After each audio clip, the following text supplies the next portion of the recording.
I'm Trek with 2Ks.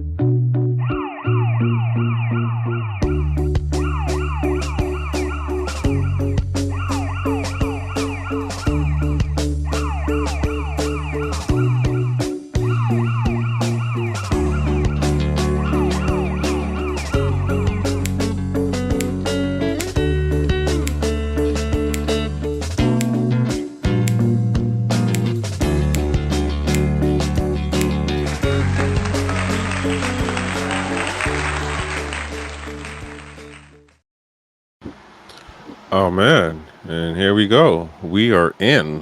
Hola, hola, buenos noches, buenos tardes, GnGs.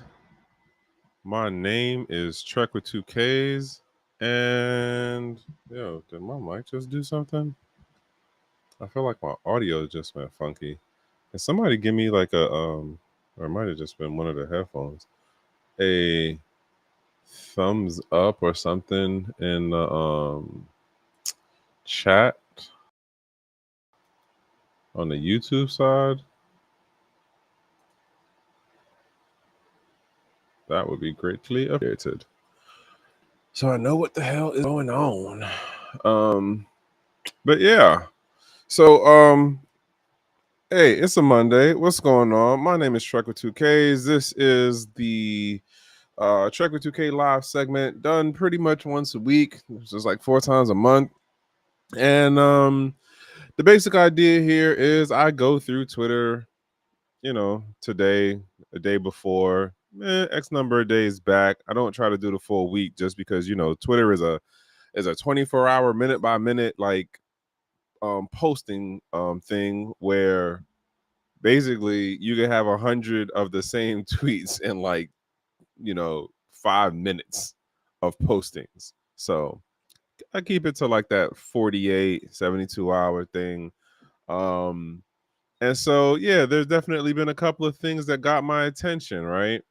So case in point, seeing this joint right here, scrolling through, and I bookmark stuff. The intention, because I'm also trying to figure out some other things going on with Twitter, is that I'm gonna try to get these things grouped for the year. So I don't know about going down as far as bookmarking them down to the month and like grouping them that way, but something I've been thinking about since the last uh posting, or I guess the last Monday. Well, because as I mentioned last Monday, I am experimenting on seeing if this whole pay thing going on with Twitter is really worth it. And so I am stepping out on a limb. I just looked today, right? And I see it. Apparently, I got the blue check. I said, oh, snap. They fucked around and gave me the blue check. Well, I'll take it for what it is. I don't think that means I'll have any extra authority on anything. I'm just some random guy who's now doing a faceless channel or segment pretty much. So yeah, just remember, I'm not a CPA, I'm not a lawyer, I'm not a financial advisor. I'm just somebody who happen to have been around in the space for a bit, and I'm kind of in that unk status right now because of how long I've been around, right? Not saying I'm a baller or a millionaire, I'm a crypto bro or any of that stuff. It just, been around for a minute, and seen a couple of things, right? And so yeah, but anywho, so first joint to get into is how Congressman Thomas Massey introduces bill to audit U.S. gold. I just thought that was kind of interesting. It'll be interesting to see if it actually goes anywhere. I mean, it got a couple hundred comments, it got a number of views to it, but will it actually play out? I don't know. Hey, what's going on, Mr. Clark? It's good to see you, sir. How's that? Oh, how's that Cali weather? Then I seen this joint right here for Singapore, which arguably is not really saying anything new because I feel like Singapore, at least for the times I remember covering anything about it, was already moving into this direction. There's a story or two that I do have, or posting or two that I do have, that will jump into some other stuff. not other stuff, but related things as far as regulatory space. And again, if you've been following me for any amount of time, excuse me, you know that my thing is about looking at the local within like the American market or the American regulatory landscape, as well as the global regulatory landscape, and then, you know, seeing who's doing what. And as we've been seeing for over the last 5 years in particular, it has definitely been a steady move forward in these various regulatory areas or countries um, developing and maturing their regulatory sandbox. Like, bottom line, that's what we've been seeing going on. So Singapore is just really moving along and chugging along to the tune of what everyone else is doing, which is all right. Well, the word is officially out for X number, I guess to say for like the global landscape. Hey, what's going on, prosecutor? Good morning to you too. So the word is going out like, hey, start getting your regulatory stuff really in sync, or like definitely more set up. Because it's about to get popping out here on this crypto thing. And yo, hold on one second. I did it again.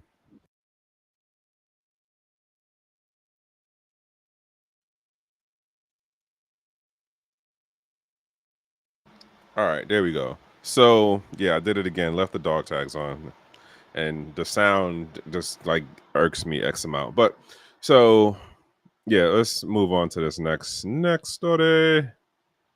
Why did I bookmark this one? Oh, all right. So bet.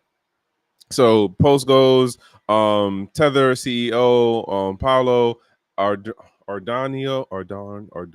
I know I'm messing up bro's name, but whatever right now, announces that it's a modular mining OS. Announces that its modular mining OS will be open sourced in Q 2025, designed for development from Raspberry Pi to industrial farms.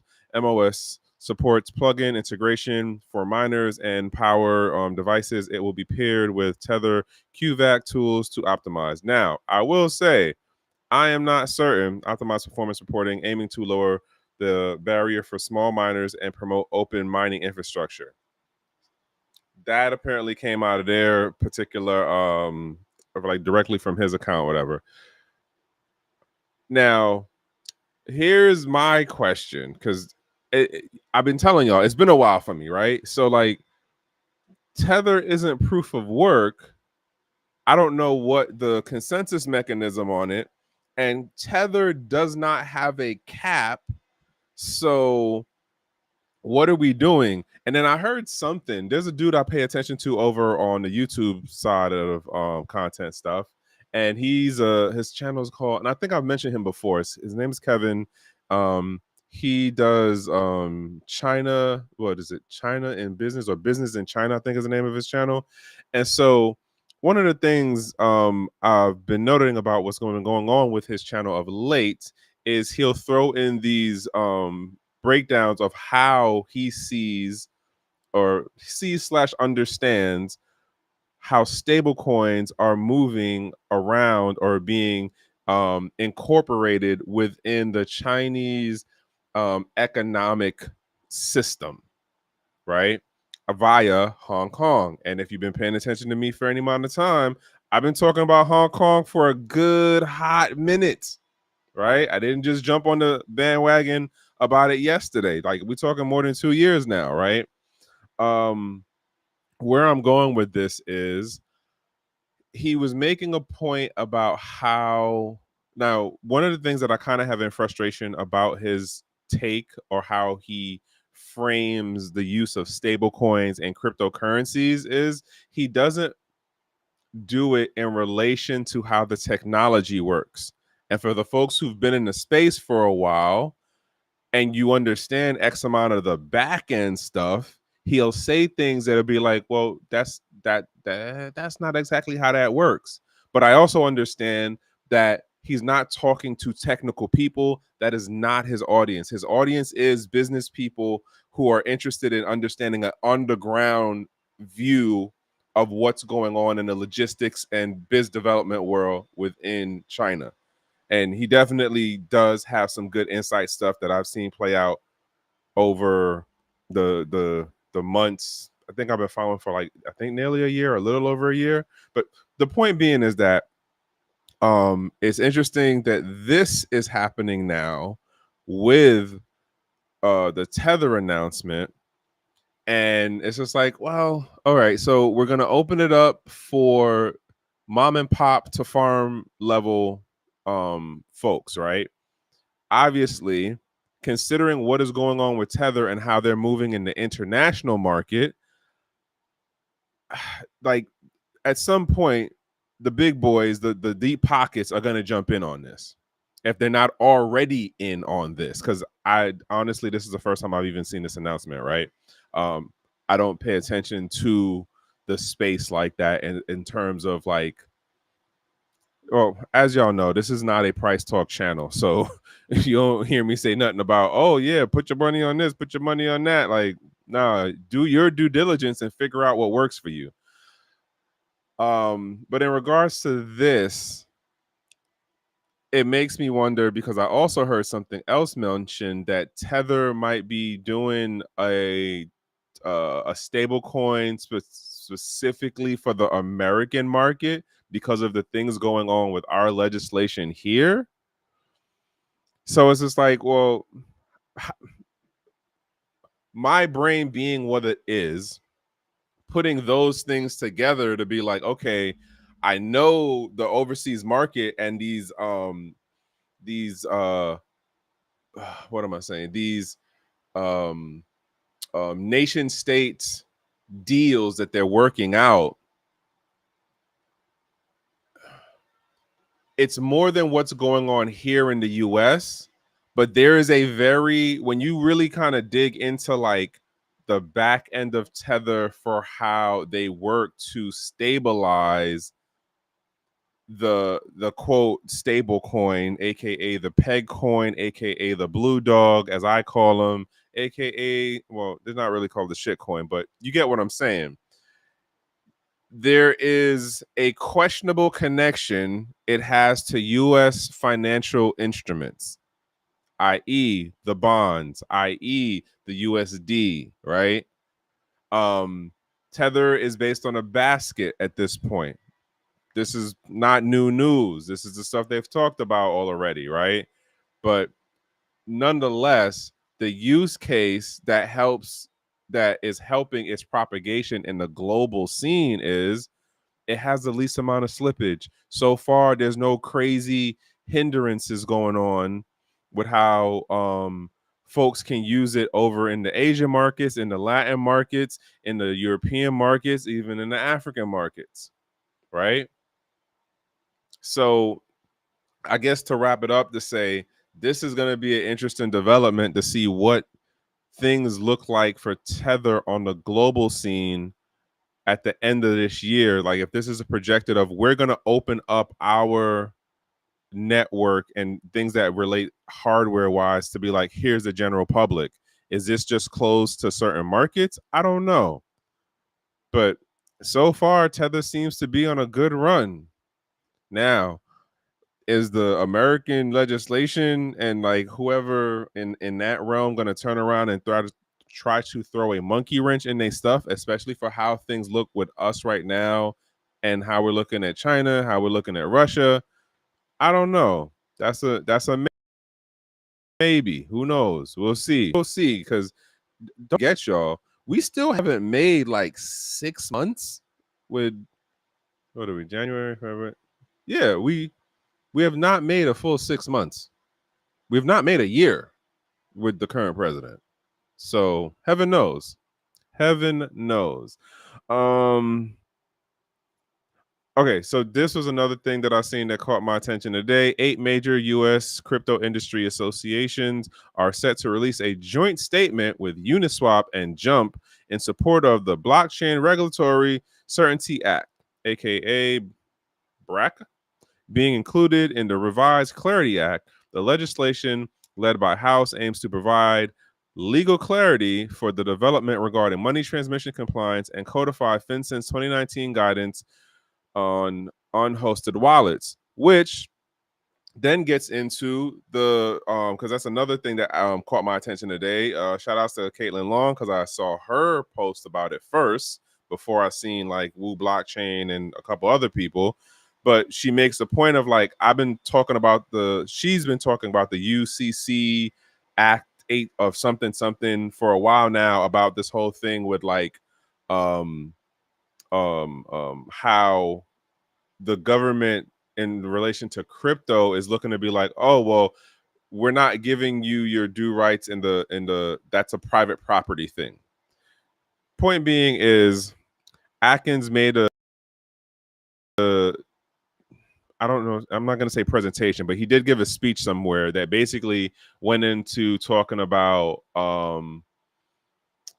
he is pro private wallet, and he is looking to encourage the development of more regulatory clarity around people having crypto in their own private wallets. Right now, y'all know me, or again, if you don't, hey, I'm Trekkw2ks, and I've said a number of times, there is nothing that holds any of these bureaucrats, any of these CEOs, any of these people in any government. But right now, we're going to focus on this American government. When they are at a podium, giving a speech, making a presentation, doing a podcast, whatever it is, a press release, there is nothing that holds them to the words that come out of their mouth.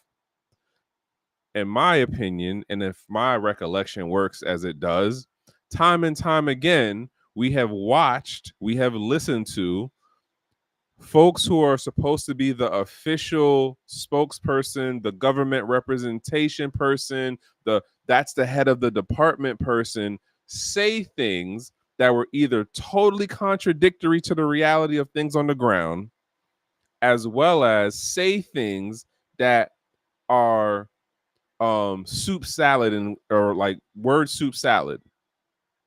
Case in point, Kamala Harrison. She was very good at some soup salad words, in my opinion. You do not have to agree with me. Joe Biden also had a number of those moments in his latter years in regards to administration wise. The point being is, like, I get everyone's kind of excited about this. And granted, I'm not like super, let's do big government and blah, blah, blah, blah about it.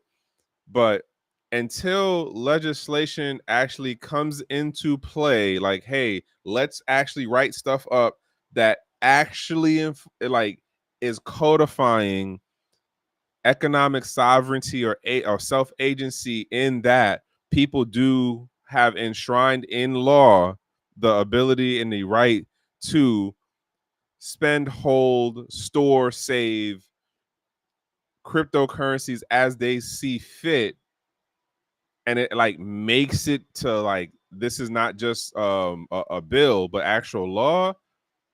I'm not counting all the eggs before they hatch.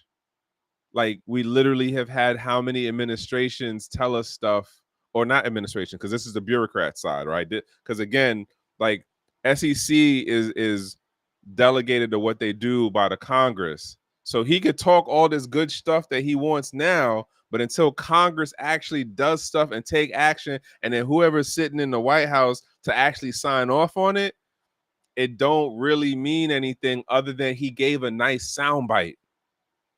That's the bottom line of it. You could disagree with me. If you do, comments is open. Just remember, we don't delete, we do keep receipts, right? I'm reading your comment right now, William. Those stable coins are going to be huge.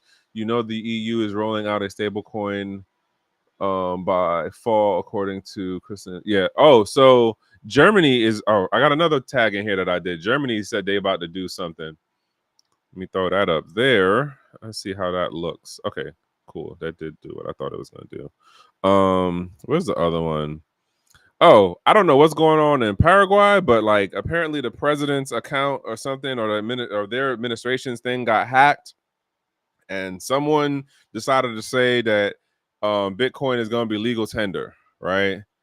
And so maybe it was a thing, maybe it wasn't a thing. I don't know nobody, down that side, but if somebody had better take on this, like, on the grounds, like, hey, what happened? Like, how did this play out? I would love to hear it. Wait, hold on. Shows that wallet address is included in the post hole. What else it has? Okay. I don't know, but I just thought that was interesting that something like that was happening at that level. Who else was the other one? Oh, this. I don't know how this is going to play out. I don't know if this is even relevant for who this person is. Let me take this off real quick. So the UK Insolvency Service has appointed former police investigator Andrew Smalls. Here's how you know an American person wrote this, because they don't call their investigators police investigators. You're either like a DC or DCI, or it's a couple other acronyms because it's different levels. But nonetheless, just something that popped into my head just now. So he will be responsible for tracing and identifying digital assets in bankruptcy and criminal cases. The role based on the agency's investigation and enforcement services team. Based within the agency's investigation and enforcement services team aims to improve asset recovery efficiency. Bruh, like, he better have a at least a small team of people, like, because I can't. Now, granted, you can do a lot of analysis through services that like a Coinbase would provide, a chain analysis will provide. I don't know if this department has the budget for that, but I still can't see this man doing this whole job by himself. It would be interesting to see how this looks like a year later. Like, how much did he recover? As like a year later, did he actually make an effective dent or a notable dent? Excuse me, in what the government is trying to recover, as far as they see as any kind of criminal activity, or in terms of like bankruptcy things. Because the bankruptcy thing is, oh, you broke, hold on, let's look through your stuff. Oh, we saw you did something with the exchange over there. Oh, I don't know about that. It fell off the boat. I don't have the wallet no more. You could have said that to the person who didn't know how to use the blockchain scanners, right? You could have said that then. Which also, I have another story that kind of connects to this. This would be another crossover thing, but yeah. So it's interesting that, as opposed to being like, let's do a whole department, I feel like this is them dipping their toe in to be like, well, we'll give one person a thing to do. And mind you, we don't know what this dude's background story is. Is he actually a techie person? Was he actually involved in crypto? Did he do undercover work and like criminal gang stuff? No clue. Was he a forensic background guy? Nothing. This is a part where I say, Woo Blockchain, y'all got to write better than this. And I'm not even going to take the time to go to the original article, because they probably didn't write anything that great neither. Also, it's from I might, but later on. Nonetheless, this is like them dipping their toe in it to see how much money they can shake out the tree. Right? Oh, this one. You saw it in the title. According to the block, crypto platform Uphold is exploring a US IPO or a potential sale to a payment firm, with FT Partners advising. A source said the company is targeting a valuation above 1.5 billion. CEO Simon McLoughlin I'm messing the name up, I know. Noted, Uphold is in talks with banks, brokers, and institutions considering both public listings and acquisition. Ooh. If they are, arguably, that is the exit of the big boy investors. Arguably, if they go for sell-off, it is the um exit of the big boy investors. If they go IPO, well, shit. Even if they go IPO, it's still the exit of the big boys investors who are like, all right, I made my money, I got how much out, X over for what I put in, da da da da da. This train is reaching a point that I don't care about this anymore. I'll get off here. I'm not worrying about that destination down there. Arguably, either way, the big investors are exiting. Now that it goes out, if it goes IPO and it goes to the public, because like how long, I don't even remember how long Uphold has been around, but they've been around for a while and they've been very pro KYC. We're looking to follow traditional banking. We just happen to do it with the crypto stuff. Which that makes me wonder, like, so what happened? See, because Brave browser and the token that they were pushing for the people who use that as their their internet browser, it's BAT, which is basic attention token, and you can only store it. Well, at least at the time, you could only store it. Well, how I say this, for the way Brave is set up, you can only get the token to be pushed over into the Uphold wallet. And then from there, you moved it wherever you wanted to move it, assuming you had a wallet that could hold it, right? Or you moved it to an exchange that you wanted to trade off that out for something else. This is going to be interesting, like to kind of keep track of it in the back of the brain, to be like, okay, if somebody buys it, who buys it? And they're probably going to piecemeal it out. Like, all right, well, we got this huge ass inventory, not inventory, but we got this huge ass data sheet of PII, because you had the KYC to get the Uphold wallet. So that's your whole first name, last name. Here's a picture of your driver's license. If you might have used your what's the thing, your passport, they could sell that off if they haven't already found a way to monetize on that. Then yeah, they have the infrastructure as far as the technology stack. That would be another way to sell off to monetize on that. They already have the connections as far as their integration within the banking, the traditional banking network. So that's like another thing to push some which way. I mean, I don't know if it would be worth more broken up or ooh. So one of the things that what's these damn things called? Investment funds, hedge fund. I cannot remember the name of the particular advertisement pay. Yeah, and that's another thing too, to move into the advertisement market.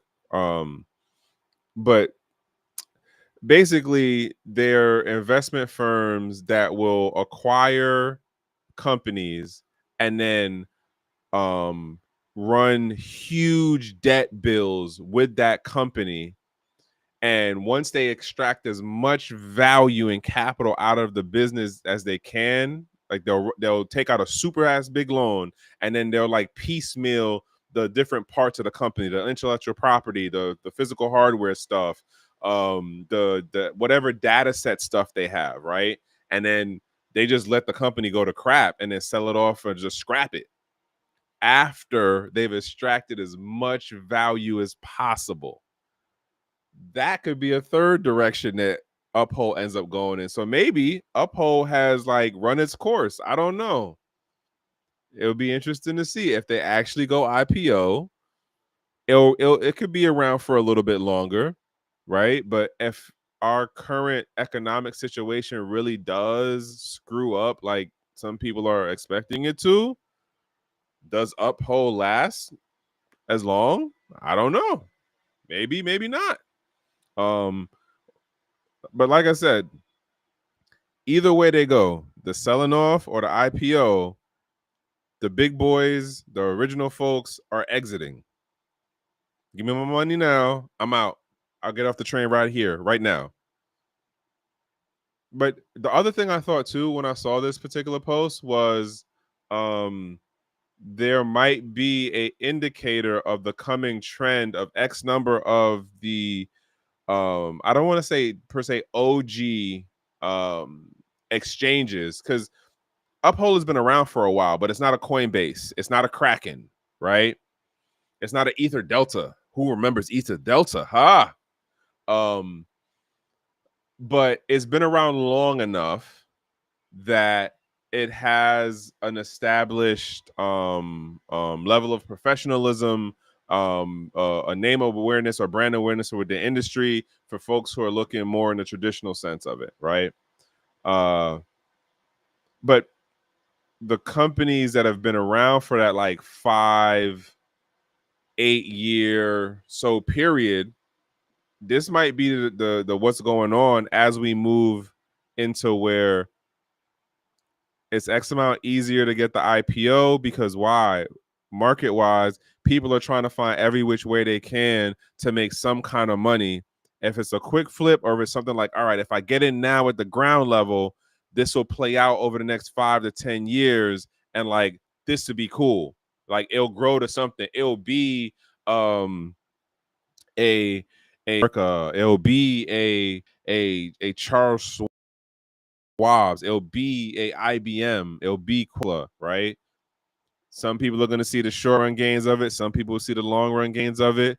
Will it actually be that? Will these other crypto related companies looking to move in this IPO direction now that this administration is like, oh yeah, we're going to be more, crypto friendly? Now that the new head for the SEC is like, we're not going to be like Gensler and them.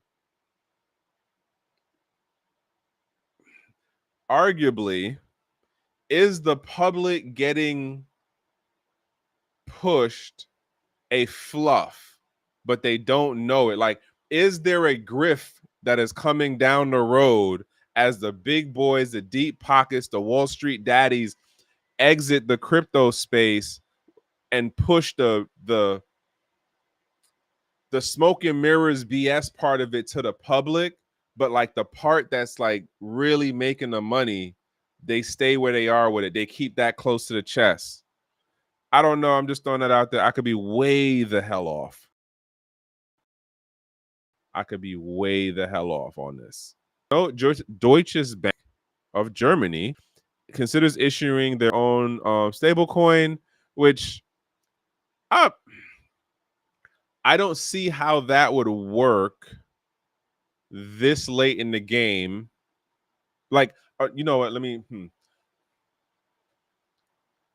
And I believe I've said this before, like about CBDCs, right? Where CBDCs have been a thing as far as topic and discussion for a while.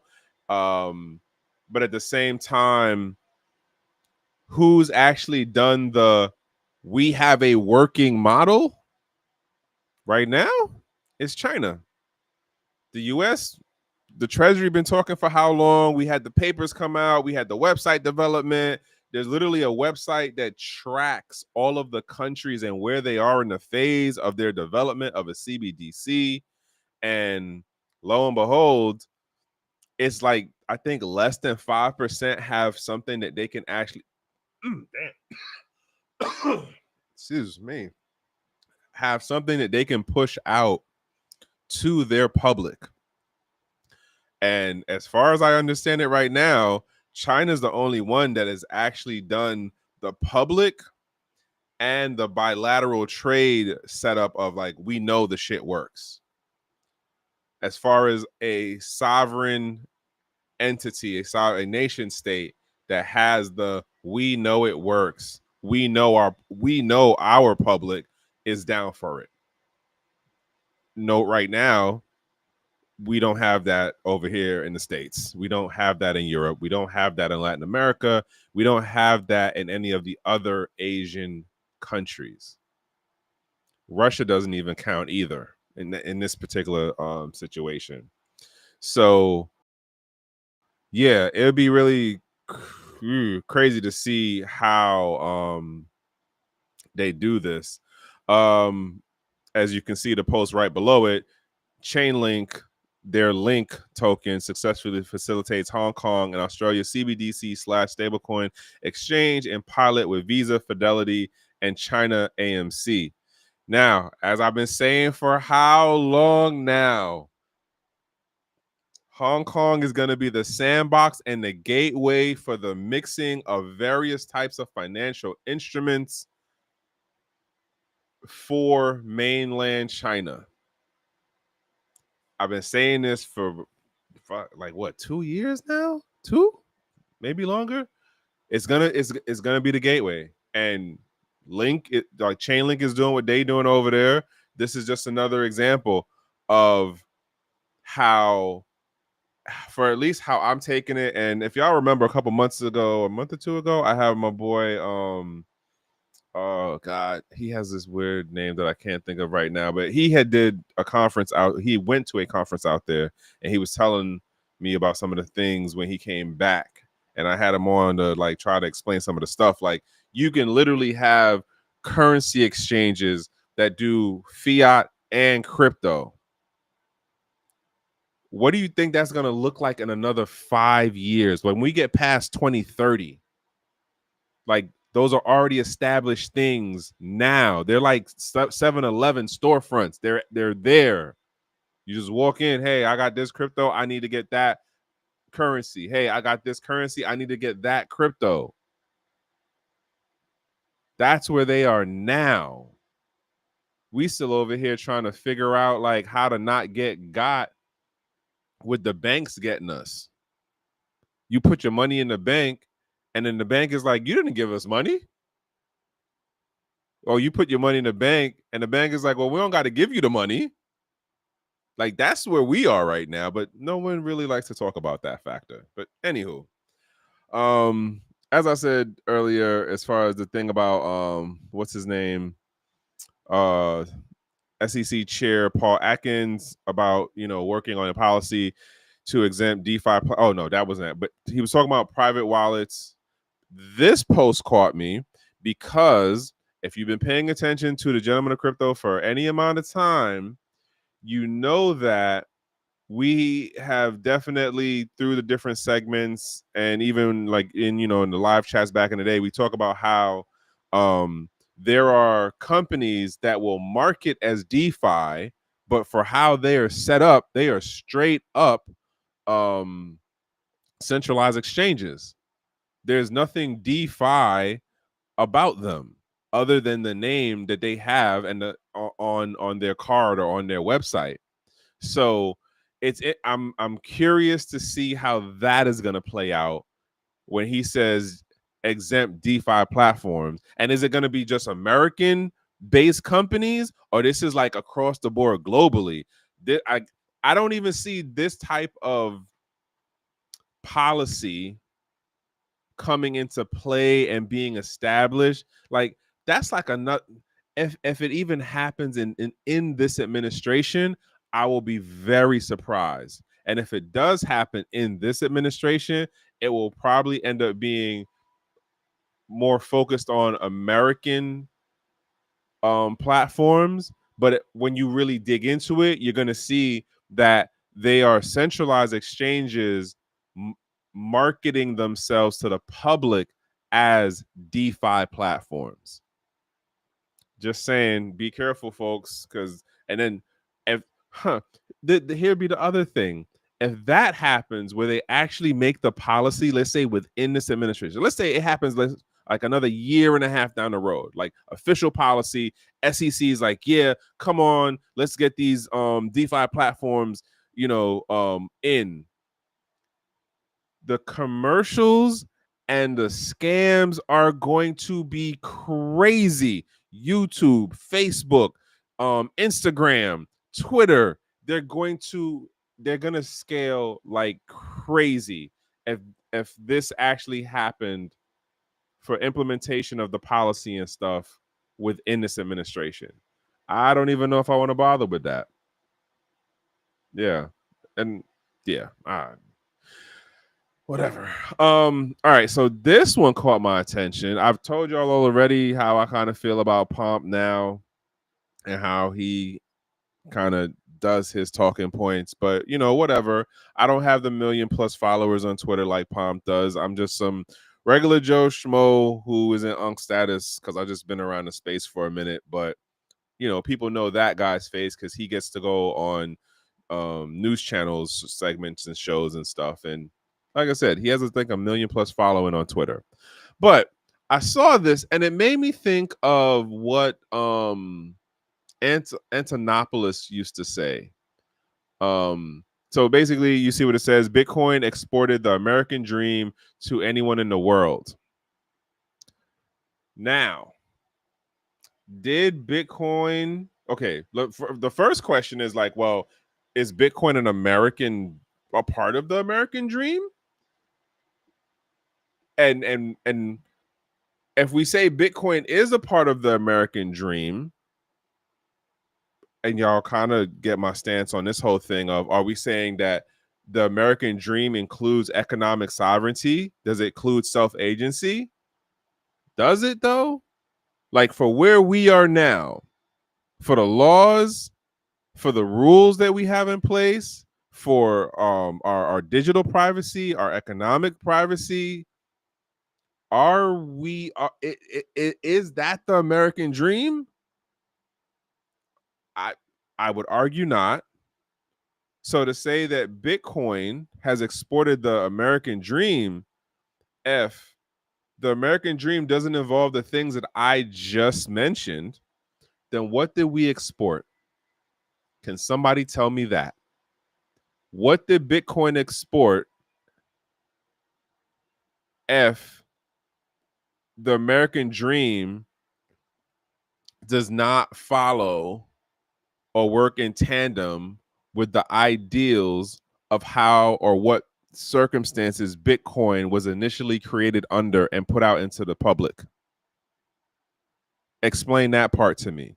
Now, don't get me wrong. I think it is like a profound little 2, 4, 6, 9-word tag. I mean, 9-word post.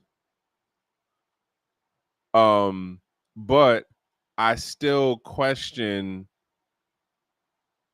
it in terms of the reality of this statement. Like, what do we really export if we aren't, like, again, also look at what is going on with Bassett and the stuff that he says and what he's trying to tell other countries, other nation states, like, yo, you can't do your market the way you're doing it. You have to do our stuff the way we tell you to do it.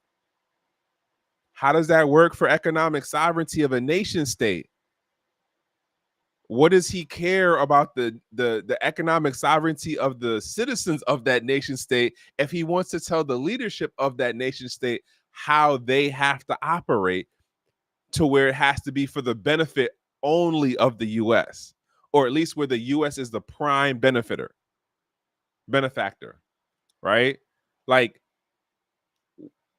what are we really exporting? And honestly, because of the volatility of how Bitcoin works, I was listening to, who was I listening to in it? It was an interview. Greg, what's his name? He's another financial macro guy. And he was talking about how when he was traveling through Latin America and he was using Bitcoin and like gold and silver, or just Bitcoin and gold. And he was saying how for some of the places that he was moving through, when it came to the crypto side, he found that as far as functionality, it was easier for him in some cases to deal with the stable coins such as Tether, because the people that he was making the transactions with, they would have preferred the Tether over the Bitcoin. Why? because of the slippage. That's a trading finance term, right? That's when the value of that financial instrument drops, right? So it might go down 2%, it might go down $3. Bitcoin or any crypto, really, you could be up $1,000, go take a nap and come back, and that joint be like 450. I literally know somebody that happened to where they took a nap or something, or they couldn't get on the phone for like 30 minutes, and they were up, I think, like over 5K on some shit coin they were holding. By the time they got back, like under 40 minutes later, that joint was what, more than half down, like 75% down.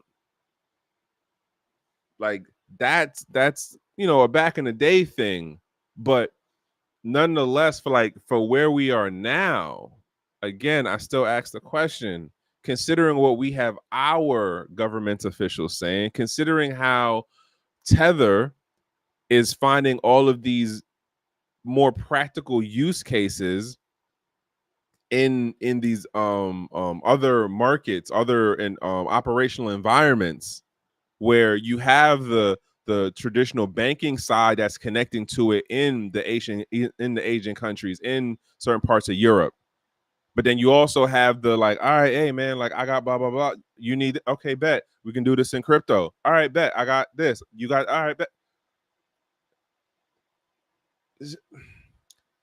There is a lot more development happening around the world than we, I would argue, are paying attention to or seeing here in the States, because it doesn't fit our model of how we understand crypto. It doesn't fit our model of how we understand other economic systems or other social networks.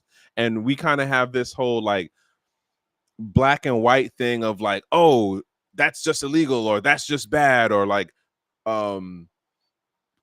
case in point, how when China was going through their, what's the thing, the housing crisis thing, right? Like Western economists were arguing, well, you need to do, X, Y, and Z to support the real estate. And for what I was, or who I was paying attention to, one of the things that they kept coming back to was Western economists and like other financial people kept saying, oh, this is going to ruin China. Oh, this is going to bring them down, and all of this stuff.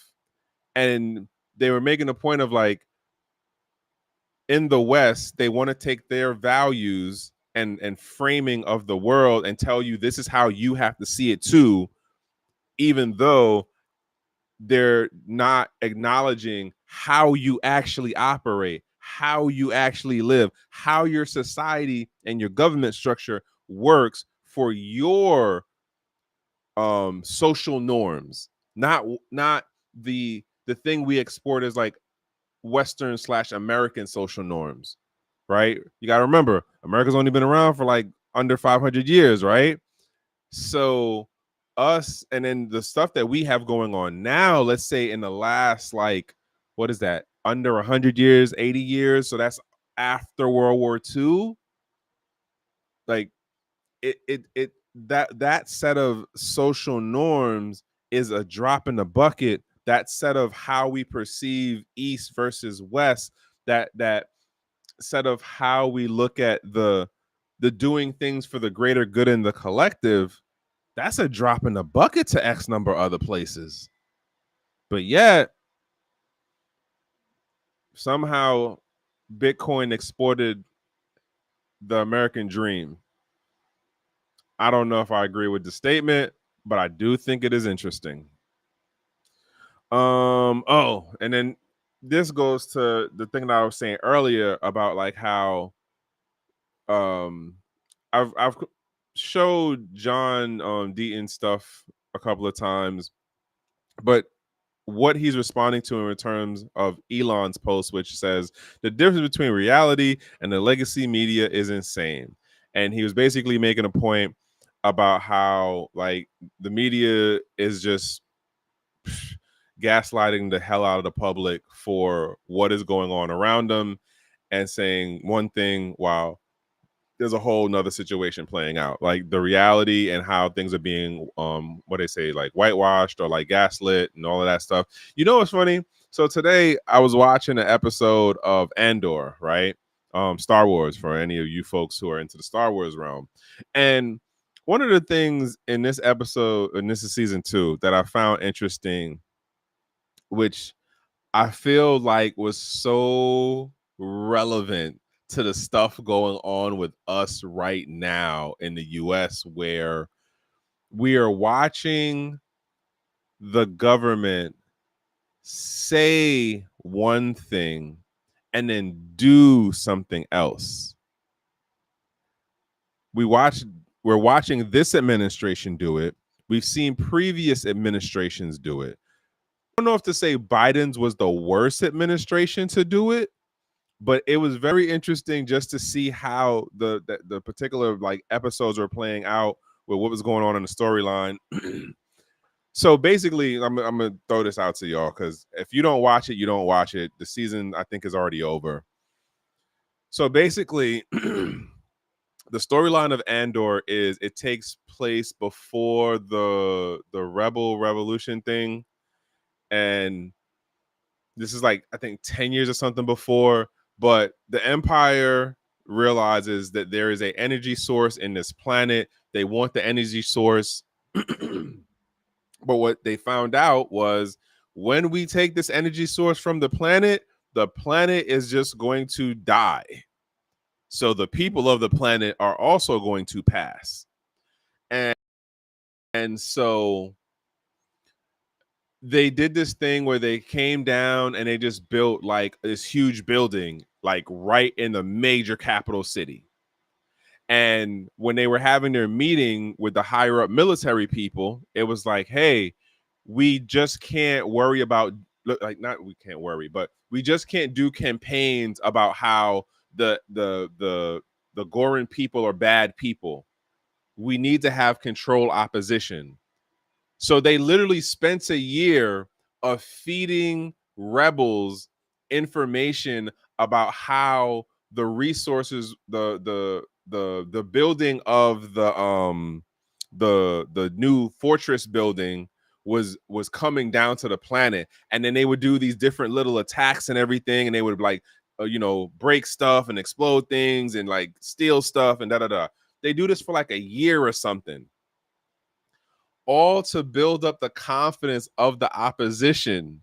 And then they bring in a whole nother set of the Empire's people to then make a head-to-head hit of where the Empire literally sacrifices its own soldiers to agitate the local population, and they actually like unalive their own people to then set the whole commotion off. And it made me think of a number of things that I'm aware of just because of the things that I pay attention to. The books that I've read, the interviews I've listened to, and just the conversations I've had with people, where it's just like, wow, man, that's crazy how art imitates life. It's like, you can't make up a story like that in real life. And this is like, you want to bet you can't make up a story like that in real life? Like, how I'm going to say this. I'm always amazed at how people in the States will be like, well, America's about democracy and America's this and America's all these pro sounding adjectives. And like, well, the government would never do X, Y, and Z. And I'm like, that's only because you don't like to read history, that you do not understand like the deep context of how much like fuckery we have done over the decades. And in my opinion, and this also applies to like military folks, I love my brothers and sisters out there, but like there's a level of willful ignorance to be like, well, that had nothing to do with me, or that was before my time, or that's not how we are now, or no, we didn't do that. Just flat out, no, we didn't do that. You know what else is an irony? And I'm gonna stop on this tangent and go about my day, but we eventually always tell on ourselves. The American government eventually always tells on itself. From Iran-Contra to the disappearings down in Latin America to the I think it's gonna be so hilarious when the Ukraine pipeline thing comes out. Like that's gonna be like 50 years down the road, maybe 40, maybe. But we always eventually tell on ourselves, whether it's some book comes out, some whistleblower thing, somebody eventually like does a file, somebody actually does all of the homework to write the book or the article, and then like they can put names and dates together. Like it's so wild to me. But yet people are still so wholeheartedly like, no, America, blah, blah, blah. We would never do X, Y, and Z. And it's like, all right, like, and for those of you who are aware of the whole like gang relation, if you've been in the with the Warrior Network for a minute, you know what the gang reference is. It's not the street gang type, it's the uniform type, right? I look at it and it's like this is what my operational environment is, right? I'm trying to make it to retirement, and I honestly take into account like, yes, my government has done these things, and this is just where we are right now. And hopefully at some point we get to make enough vote changes that like we will come up with another foreign policy that does not have us doing the things that we've done over the past multiple decades. Hopefully.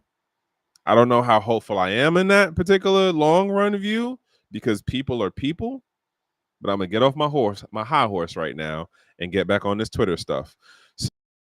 So yeah, saw this by Kate talking about the whole UCC Article 8 in 1994 stuff, and it relates to what Atkins was talking about with the self-custody stuff. And it's just like, all right, this would be interesting.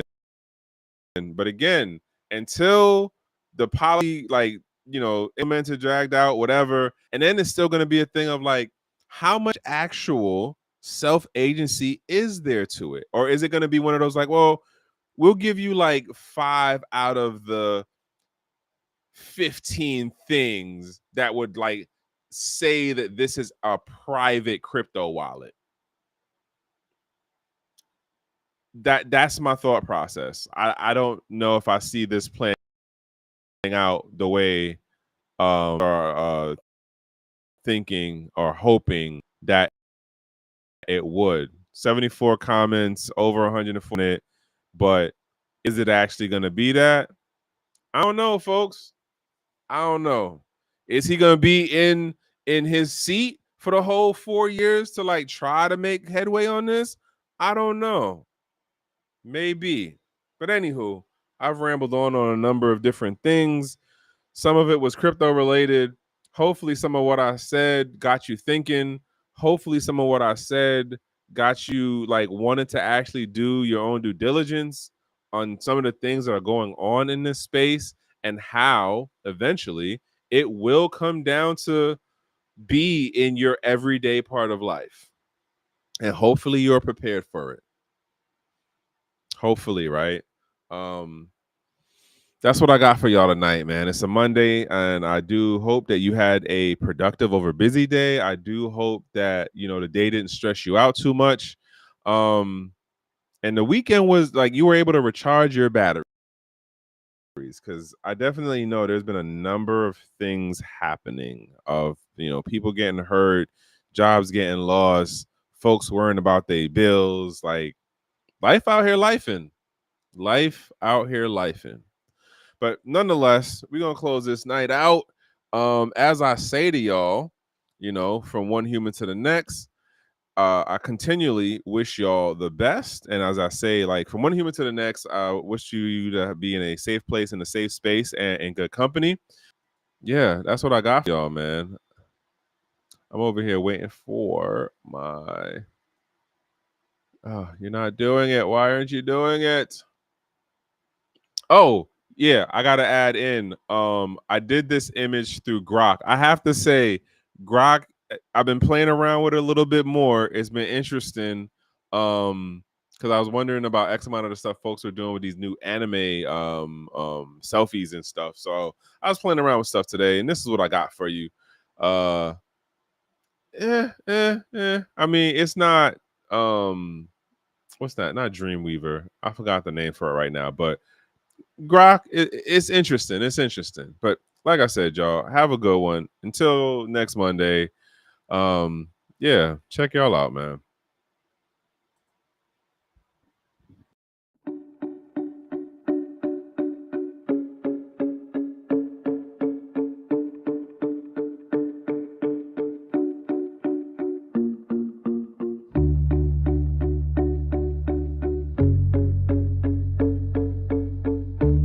I'm Trek with 2Ks.